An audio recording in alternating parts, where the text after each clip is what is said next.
Welcome to the Mini Book Podcast, African American Books Edition. We're so glad you're joining us. Today, we're going to be looking at something that um, really forms the bedrock of so much of modern America, but in a way that's, well, it's been intentionally forgotten. Absolutely. And we're going to be exploring the work of Richard Rothstein, specifically his book, The Color of Law, A Forgotten History of How Our Government Segregated America. It's just a stunning piece of research. It really is. Our mission today is to unpack the hard evidence, the documents, the policies, the legal cases that show how our federal, state, and local governments quite literally built the segregated neighborhoods we all see today. And we're setting the record straight on this myth, this idea that it all just sort of happened by accident. Exactly, or that it was just, private choices and people wanting to live with their own kind. Rothstein argues very forcefully that it was a deliberate, unconstitutional government policy. He calls it de jure segregation. We thank you for listening, and please consider subscribing for future content. And after hearing this exploration, we would really encourage you to go out and purchase this book and support the author. It's essential reading. It truly is. Okay, so let's start with the absolute core of the book. To understand any of this, you have to understand the legal distinction between two types of segregation. That's right, because the entire legal framework for fixing or not fixing this problem hinges on this one difference. Let's start with the one most people think is the answer: de facto segregation. Right, de facto meaning in fact. So it exists, but it's not necessarily because of a law. Precisely. De facto is the idea that segregation is the result of private actions, individual prejudice, maybe banks not wanting to lend, or white homeowners not wanting to sell to black families. The courts call it societal discrimination. So if the government didn't have its hands in it directly, that's de facto. Yes, and here's the crucial legal point. The Supreme Court has consistently said that if segregation is purely de facto, there's no constitutional duty for the government to fix it. It's seen as a problem of, hearts and minds, not law. But the entire book, Rothstein's whole argument, is that this is basically a fiction. It's a historical error, a massive one. His central argument is that what we have and what we've always had is de jure segregation. Which means by law. By law. Right. Segregation that results directly from government action, from explicit laws, federal housing rules, zoning ordinances, even police action or inaction. And the constitutional difference there is everything. It's night and day. Because if the government caused the segregation, if it's de jure, then it's unconstitutional, full stop. And the government has an absolute constitutional obligation to remedy it, to fix the damage. So Rothstein is essentially saying that for decades, our courts and our public have been operating under a complete misunderstanding of the facts. Yes. And that factual error is why we've made so little progress. By pretending the injury was accidental, we've avoided the responsibility to heal it. This brings us to a really painful example he uses that just perfectly illustrates the harm. Let's talk about the World War II veterans. This is maybe the most powerful illustration in the book. After the war, you have the GI Bill, the FHA, the VA. They're all offering these incredible, low-interest, government-backed mortgages. This was the rocket fuel for the white middle class. Absolutely. It allowed millions of white veterans to buy their first homes in these brand new suburbs and start building equity, building wealth. But Rothstein points out that most African-American veterans didn't even apply for these loans. Why not? They were veterans. They were entitled to the benefit. They knew.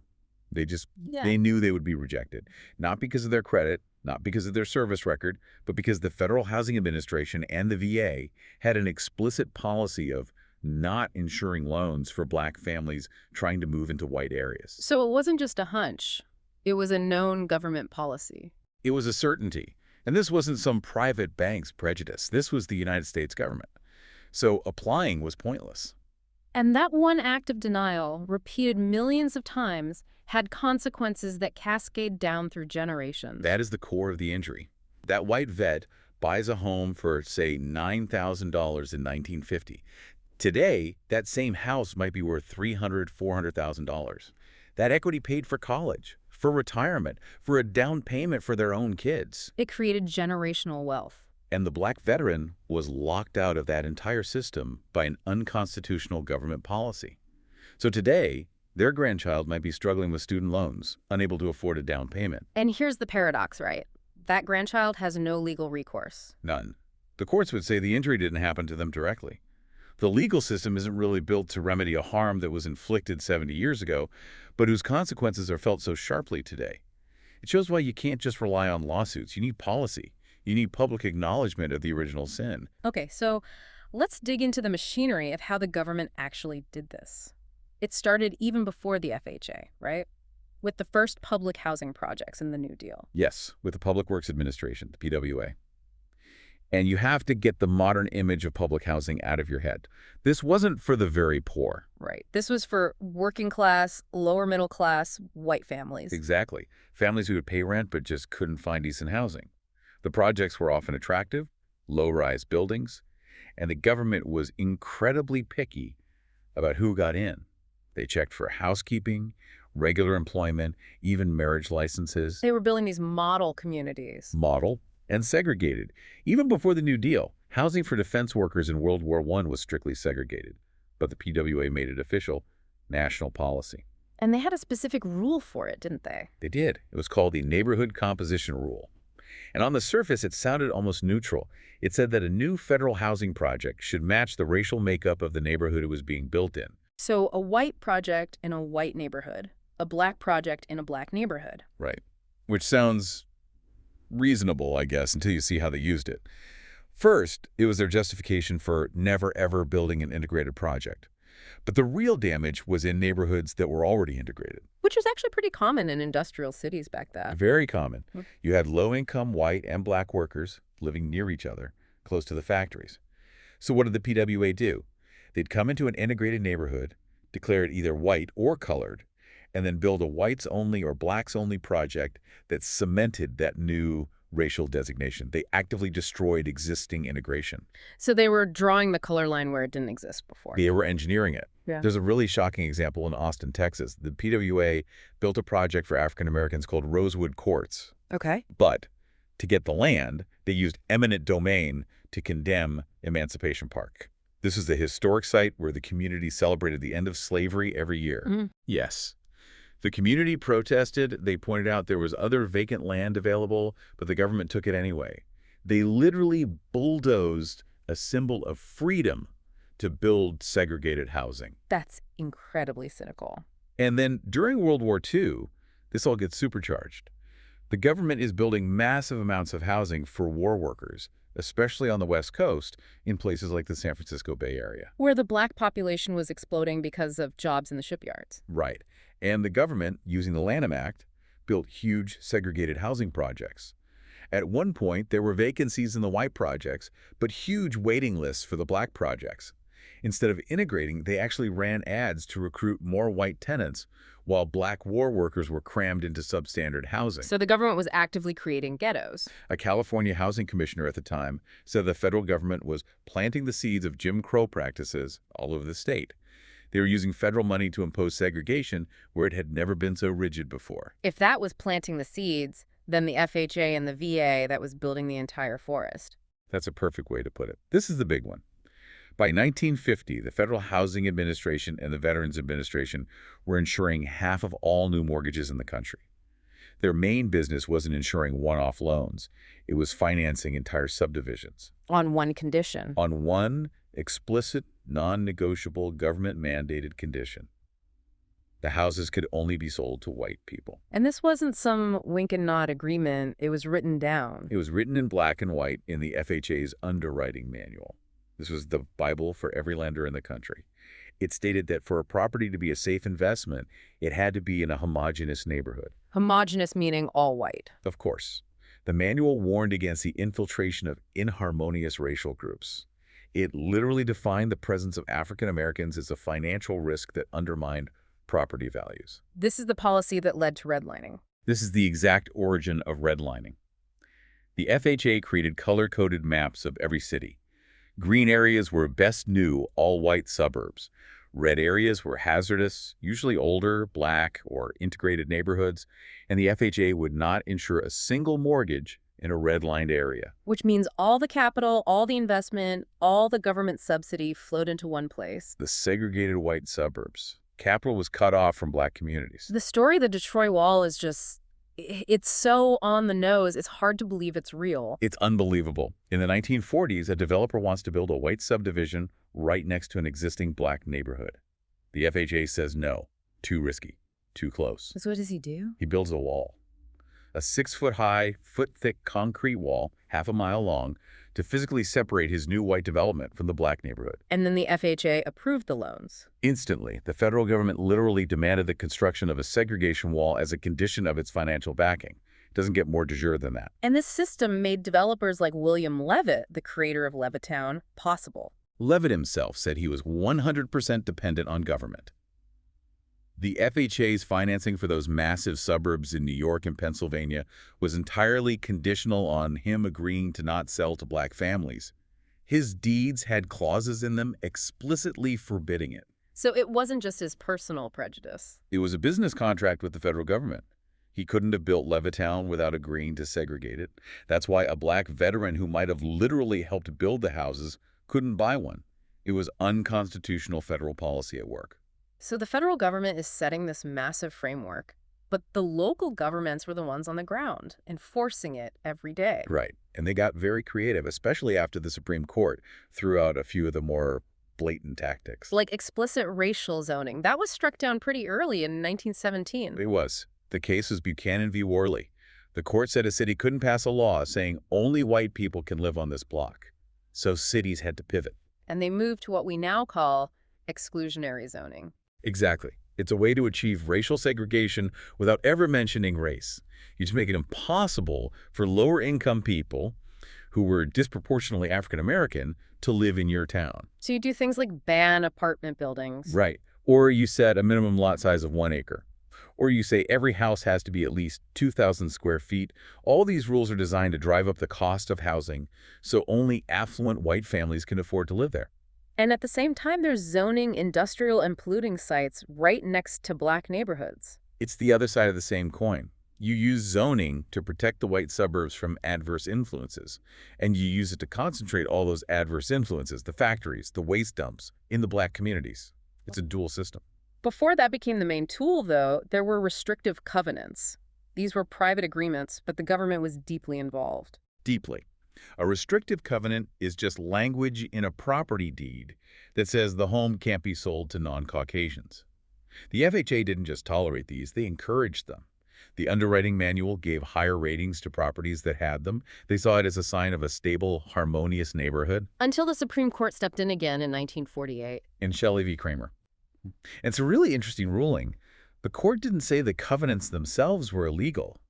It said that state courts couldn't enforce them. The government couldn't be a party to the discrimination. And it shows you how widespread this was, that 3 of the justices had to recuse themselves. Yes. Their own homes had racial covenants. The highest judges in the land were part of this system. But even after that ruling, local governments just found other ways. The story of what happened in Milpitas, California, is a case study in bureaucratic warfare. Oh, it's a masterclass in obstruction. So, the Ford plant moves to Milpitas in the 50s. The town incorporates and immediately passes an ordinance banning apartment construction, effectively locking out many of the black auto workers. And then the Auto Workers Union tried to build its own integrated development. Yes, the UAW, along with some Quaker groups. And the city just went to war with them. They rezoned the land to industrial use. When the union found a new parcel of land, the city jacked up the sewer connection fee by more than 10 times the normal rate, but only for that project. And they were open about why they were doing it. Completely. A city official basically said they were doing it to stop the project because it would depress property values. The delays and the costs just kept piling up until the homes became unaffordable for the very people they were intended for. So black workers were forced into these 100-mile daily commutes, while their white colleagues lived minutes from the plant in subsidized housing. It was a daily tax imposed on them by a racist, unconstitutional government policy. But it gets even uglier, because when bureaucratic tricks didn't work, there was violence. And the police often sided with the mob. This is the final, brutal proof of de jure segregation. It's the government actively sanctioning violence to enforce the color line. Look at Rollingwood, California in 1952. A black Navy veteran, Wilbur Gary, moves in. A mob of 300 white people gathers, throwing bricks, burning a cross. And the police. The sheriff's deputies just stood there for days. They said they didn't have enough manpower. But all it would have taken was one arrest to send a message. Their inaction was the message. We will not protect you.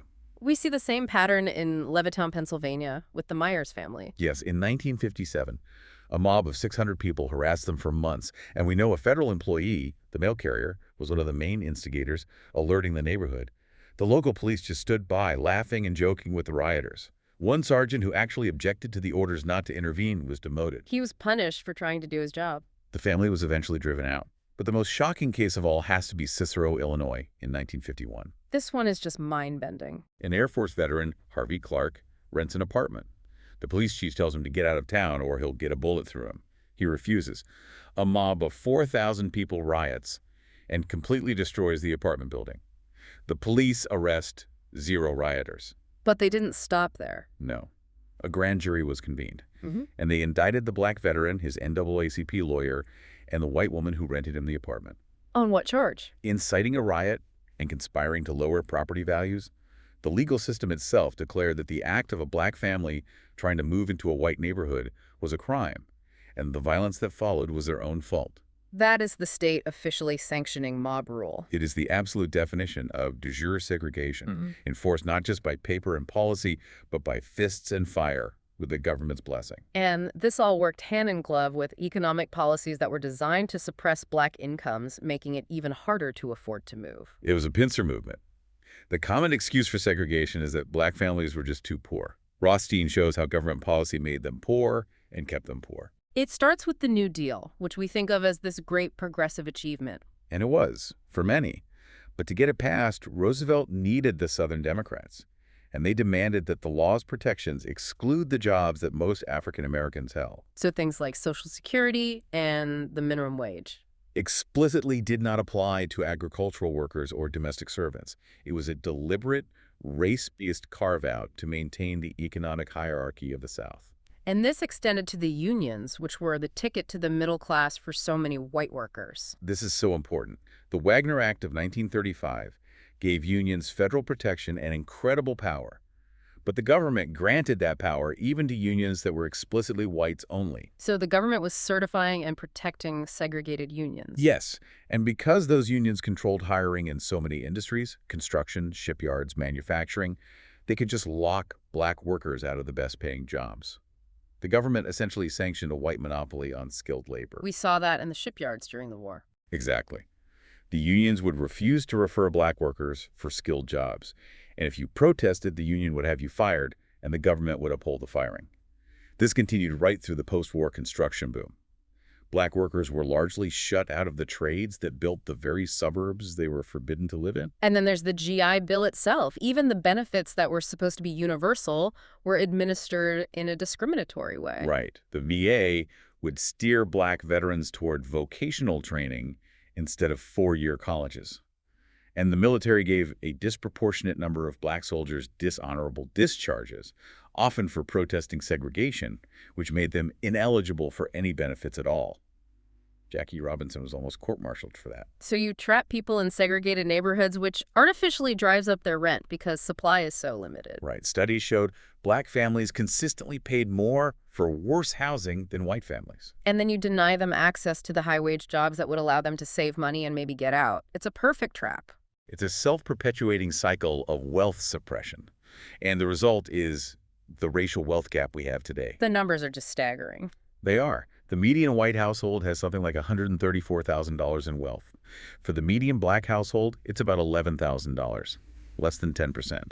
And a huge portion of that gap can be traced directly back to the denial of home equity and access to good jobs, all orchestrated by government policy. So this brings us to today. The legacy is all around us, but we're still not really grappling with it because we're stuck on this idea that it was all de facto. That's the myth that paralyzes us.